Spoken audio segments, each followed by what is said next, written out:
90-এর বিপ্লব হলো, বলল মানুষ শান্তি পাবে, শান্তি কিন্তু পায় নাই। 24 সালে আন্দোলন হলো, এই আন্দোলনে হাজার হাজার মানুষ আহত বিকলাঙ্গ হলেন, হাজার হাজার স্টুডেন্ট জীবন দিলেন। এই আন্দোলনে কোনো শান্তি হয়েছে?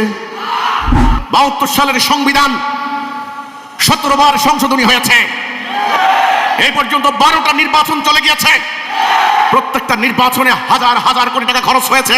প্রত্যেকটা নির্বাচনে গ্রাম থেকে শহরে, নেতা থেকে কর্মী, নারী থেকে পুরুষ, শত শত মানুষের জীবন গিয়েছে। হাজার হাজার মানুষ আহত বিকলাঙ্গ হয়েছে। হাজার হাজার মানুষের নামে মিথ্যা মামলা হয়েছে। বহু রাস্তাঘাট ধ্বংস হয়ে গেছে। এ পর্যন্ত 250 দিন হরতাল হয়েছে। 6.5 বছর হরতাল করেছে এই 54 বছরে। আর রাজনৈতিক দল, যত একটা সরকার পতন ঘটে, নতুন 10টা রাজনৈতিক দল হয় নাই? এরশাদ যখন ক্ষমতায় ছিলেন, এর আগে ছিল আওয়ামী লীগ, জামাত ইসলামী, বিএনপি, জাতীয়তাবাদী দল। তিনি ক্ষমতায় এসে নতুন দল করলেন, জাতীয় পার্টি। ওনার স্টুডেন্ট উইংস এর নাম হলো জাতীয় ছাত্র সমাজ। হাসিনার পতন ঘটলো 5 তারিখের পরে। তখন এই ইন্টারিম গভর্নমেন্ট, ওনাদের ছত্রছায়ায় ওনারা একটা দল করলেন, এনসিপি, যেটাকে বলা হয় কিংস পার্টি।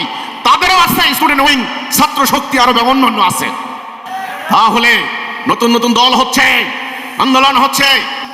90-এর বিপ্লব হলো, বলল মানুষ শান্তি পাবে, শান্তি কিন্তু পায় নাই।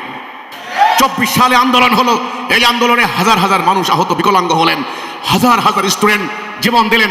এই আন্দোলনে কোনো শান্তি হয়েছে? এই 1.5 বছরের পরিসংখ্যান কি বলে? শত শত খালি রাস্তা অবরুদ্ধ করা হয়েছে। ঢাকা শহরের কোটি কোটি মানুষ অবর্ণনীয় কষ্ট করেছে। একটা দিন বন্ধ হয় নাই, অবরুদ্ধকরণ বন্ধ হয় নাই। শত শত মানুষ খুন হয়েছে।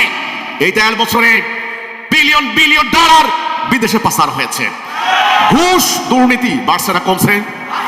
বাড়ছে না কমছে? এই নির্বাচন ঘোষণা হওয়ার পর এই গত কয়েকদিনে কমপক্ষে 2 থেকে 250 মারামারি হয়েছে। এক একটা মারামারিতে 50 জন, 60 জন, 100 জন আহত হচ্ছে, বিকলাঙ্গ হচ্ছে।